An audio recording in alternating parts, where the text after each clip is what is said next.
If you turn on the television, you listen to the radio, all of a sudden we're starting to see a lot of advertisements where they're saying, send us your DNA and you'll learn so much more about yourself. You can learn where you came from.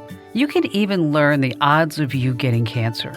It amazed me to hear that now, with just some saliva, your DNA can be analyzed and actually tell you whether or not you're smart. And this testing can even happen down into when the baby is in utero. As you might imagine, there's a lot of ramifications about DNA intelligence testing. And if you're just joining us for our Commando on Demand podcast, welcome. But you missed episode 1, how DNA tests could predetermine your future. Because right now, we're on episode 2, the second part of this podcast, because there was just so much to cover. We couldn't just do it in one. As always, in our Commando on Demand podcast, we always have some expert guests. You'll be hearing from Robert Plummet. He's a behavioral geneticist at King's College in London. He's the author of the book, Blueprint, How DNA Makes Us Who We Are. Also joining us is Dr. Catherine Bliss. She's an associate professor of sociology at the University of California, San Francisco. She wrote the book, Social by Nature. So are you ready? Put on your thinking cap, because we are going to examine, we're going to go a little bit deeper and answer the question, can DNA really predict intelligence?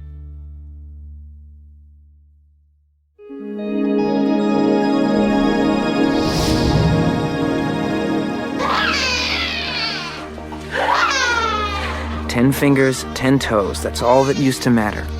Not now. Now, only seconds old, the exact time and cause of my death was already known."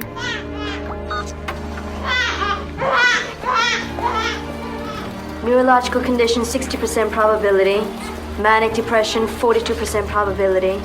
Attention deficit disorder, 89% probability. Heart disorder, 99% probability. Early fatal potential. Life expectancy, 30.2 years. What if you could test your child minutes after delivery? How much would your mind really like to know about your infant's capabilities? Any heart problems? Maybe they're athletic. Maybe they're just brilliant. What if you could look at your child's characteristics even before pregnancy? In vitro fertilization is a pretty common treatment. Clinics already test the DNA embryos to spot rare diseases such as cystic fibrosis. But what if those tests could go steps further and actually create a life's forecast for that embryo? After screening, we are left, as you see, with 2 healthy boys and 2 very healthy girls. Naturally, no critical predispositions to any of the major inheritable diseases. All that remains is to select the most compatible candidate. We want to give your child the best possible start. Believe me, we have enough imperfection built in already. Your child doesn't need any additional burdens. And keep in mind, this child is still you. Simply the best of you. You could conceive naturally 1,000 times and never get such a result. In this case, we're talking about so-called designer babies. A baby whose genetic makeup is artificially selected by a combination of in vitro and genetic engineering. In layman's terms, choosing what type of baby you want. Kind of like just looking at an embryo menu for the child that you most desire. Advocates argue this type of selection reduces the risk of genetic diseases and can actually improve the lifespan and give the child a better chance at success. But might it also predict the child's intelligence? Geneticist Robert Plummet thinks so. Robert, moms and dads all aspire for the best heirs. After all, it's been said, every new generation should outdo the last generation. You ask parents what's important, like when parents adopt children or when they do egg donors. The first thing they look for is drugs. They don't want people who are druggies. But the second thing they're asking about is intelligence, signs of intelligence, like did they go to university, stuff like that. So intelligence is very important to people. Dr. Catherine Bliss agrees. There will always be the allure about designer babies. Testing genes for IQ is a stride in that direction. But maybe it shouldn't be a feasible option. Many people believe that it could create a gap in our society, where only the people who can afford it actually get it. Only breed those of the highest classes and create a world of haves and eliminate all the have-nots. On the other hand, it's hard to think a mother or a father wouldn't be enticed by the prospect of giving their child a leg up on the competition. Giving your child an advantage and ensuring their success is really one of the most appealing things to a prospective parent. And those who will have the capacity to do so will buy these tests and will use them in order to give their children or unborn children advantages. Let's turn our focus to child development and learning abilities. Hypothetically, you spend the money and you get your child tested. The scores come back. Based on them, you start working on a blueprint. You become the architect for the ideal learning environment based on your kid's DNA grades. Robert, you think it's then up to the educational systems to build programs around genetic scores? Education is like the last bastion of anti-genetics, you know? They really have this view that, you know, something's genetic, that puts them out of business or something, which is silly, you know, if not stupid, really. And if you look at what teachers read to be trained to be teachers, nothing about genetics. But talk to any teacher, and they know that kids differ. You know, that some kids will learn to read almost without any help, and other kids are going to struggle.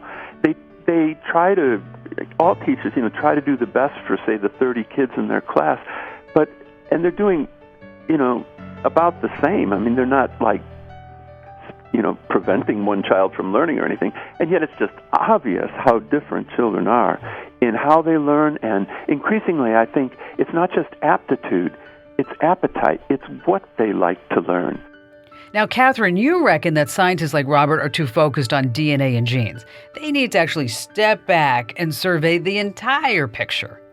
As you mentioned, the resources that they have at their disposal, what kind of upbringing they've had, and, you know, social class plays into this as well.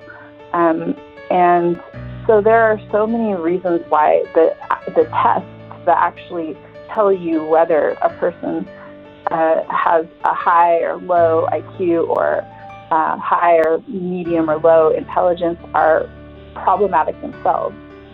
Teachers already have their plates full, but Robert, you think they need to adapt and actually be tutored in genetics.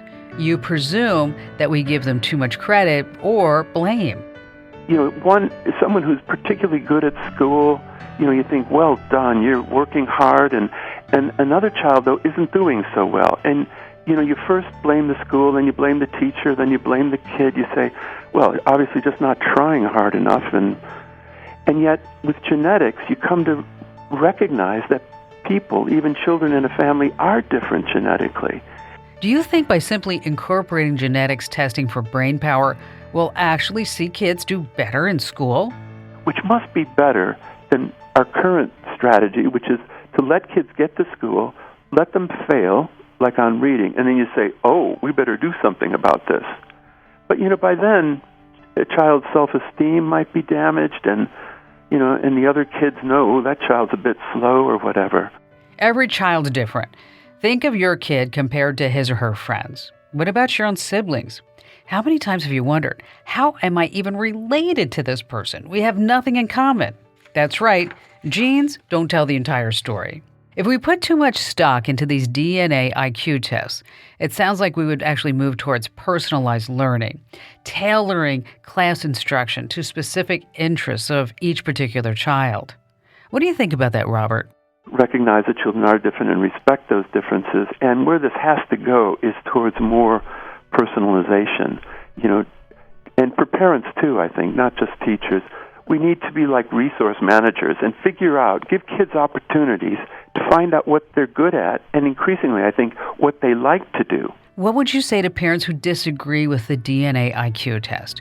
For a child to excel, it's about nurturing, teaching, patience, and tolerance. Maybe mom wants to give piano lessons, even though the saliva evaluation says little Johnny can never play the piano. It's true. With 10,000 hours of training in music, you could take a kid who is not musically gifted at all and get them to be awfully good at music.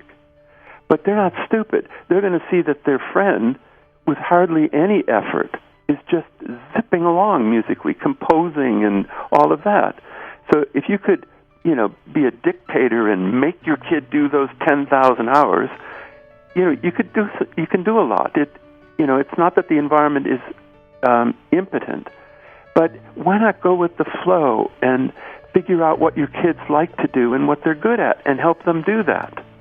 It sounds like you think scientific technology will diminish the role that a parent or a teacher or a mentor plays when it comes to the intelligence of a child. I think part of our role as parents and teachers is to understand who they are, to enjoy them, and I think to relax, because the genetics research says we don't make much of a difference. Parents and teachers matter a lot. They're important for, a relationship. But if they think that they're determining whether their kid becomes a mathematician or a musician or schizophrenic, they're really wrong, that they don't have much of a systematic effect, that by far the greatest systematic effect on who we are is our inherited DNA. Let me tell you, I know a lot of moms, dads, and teachers who would disagree with that stance. It's almost as if to allow someone's fate to be determined by one single test. Science, well, it's not something to fear, but the way people might use it can actually be fearful. Catherine, do you think testing for IQ could actually lead to inequalities? They would find, okay, these people should be slotted for this kind of school, these other people should be slotted for this other kind of school. Maybe we'll have these kids go to a labor school or a labor camp even, and have these kids go to a regular college preparatory school and have these other kids go to a trade school. And you can see how this could create a system of complete inequality, a social order based on inequality based off of faulty tests. Up next, people are going to be purchasing these DNA IQ tests. Will they grow in popularity? Are cognitive abilities linked to DNA? Are they linked to family income and opportunities? Technology is making nature versus nurture that argument much more emphatic.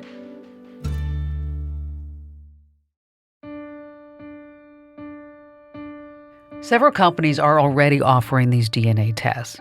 For something like $50, you can find out for yourself if your child is at risk of being smart or not. A simple tally that you can hold in high regard, or you think about, they don't know what they're talking about.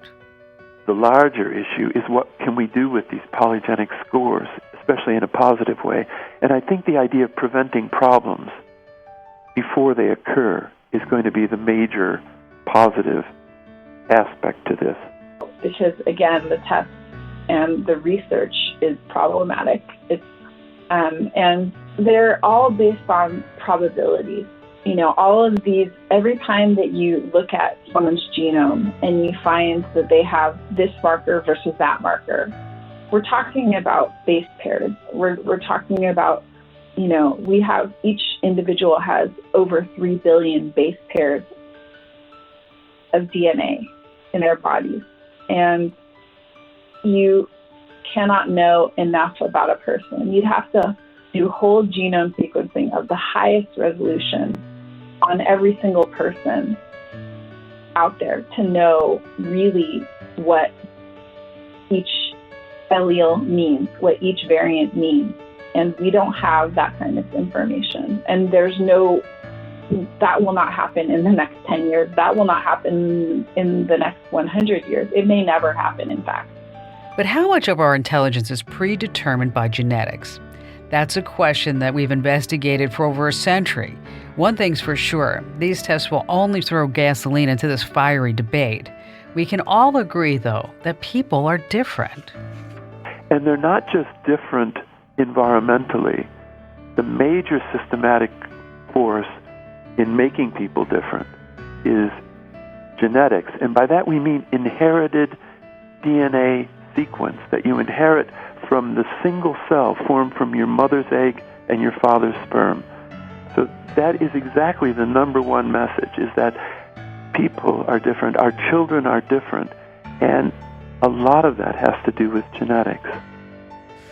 What we don't agree on is whether academic performance and IQ have a genetic basis. When someone recognizes your personal accomplishments or talent, should you say, "Oh, it wasn't me, it was my genes"? Genes can cause differences in brain development, but they aren't exactly our destiny, Catherine. It will continue to be talked about as the Holy Grail. And the more that people take these tests and the more popular they become, the more that people will reinvent themselves based off of the test. So they're not even going to be, fazed by any new information that could counter what the tests say. They're just going to be like, wow, these tests have told me this, and now I'm going to go live my life in this new way.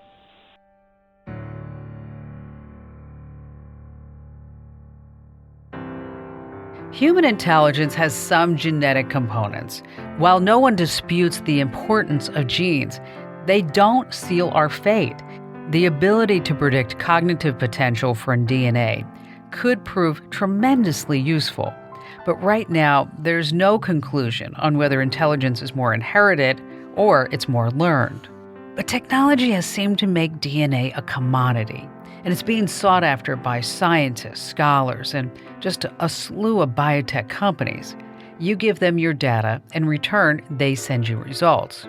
If you want to get tested, go for it. The choice is yours.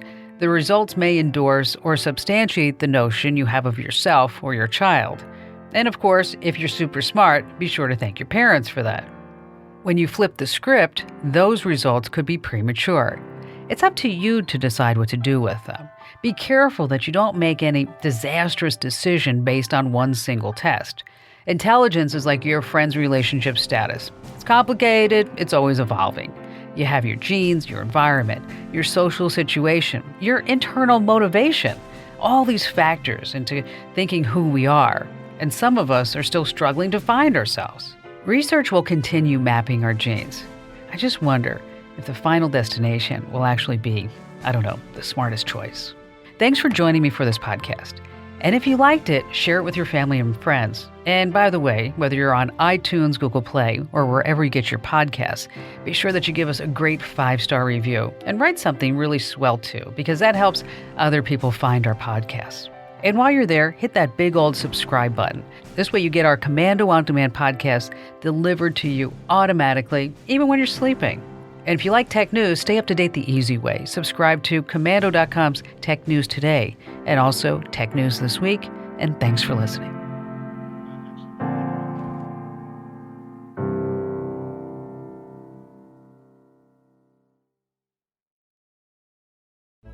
Your happily ever after is waiting for you in the Chrysler Pacifica and Pacifica Plug-in Hybrid. With available all-wheel drive, Pacifica helps handle adverse conditions like magic. And with the plug-in hybrid, it can help your range anxiety disappear. Make your drive even more enchanted in the Chrysler Pacifica and watch Disney's Disenchanted streaming November 18th, only on Disney+, rated PG. Disney Plus subscription required. Must be 18 plus to subscribe. EPA estimated 520-mile total range with a fully charged battery. Actual mileage may vary.